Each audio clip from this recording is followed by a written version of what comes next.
tis'atan ismam man ahsaha dakhalal জান্নাহ। হযরত আবু হুরায়রা রাদিয়াল্লাহু তাআলা হইতে বর্ণিত, তিনি বলেন যে রাসূলুল্লাহ সাল্লাল্লাহু আলাইহি ওয়াসাল্লাম বলিয়াছেন, আল্লাহ তাআলার 99টি নাম আছে, যে উহা মুখস্থ করিবে সে জান্নাতে প্রবেশ করিবে। ওয়াল্লাহুল্লাযী লা ইলাহা ইল্লা হুয়ার রহমানুর রহিমুল মালিকুল কুদ্দুসুস সালাম আল মুমিনুল মুহাইমিনুল আজিজুল জব্বারুল মুতাকাব্বির আল খালিকুল বারিউল মুসাউবিরুল গফফারুল কাহ্হারুল ওয়াহাব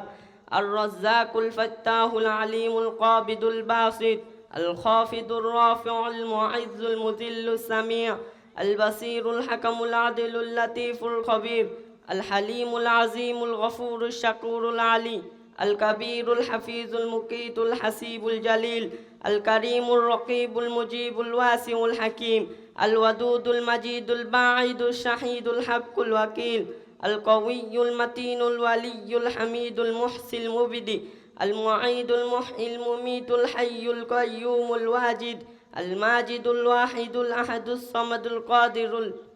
المقتدر المقدم المؤخر الأول الآخر الظاهر الباطن الوالي المتعالي البر التواب المنتقم العفو الرؤوف ملك الملك ذو الجلال والإكرام المقسط الجامع الغني المغني المانع الضر النافع النور الهادي البديع الباقي الوارث الرشيد الصبور। السلام عليكم ورحمة الله وبركاته।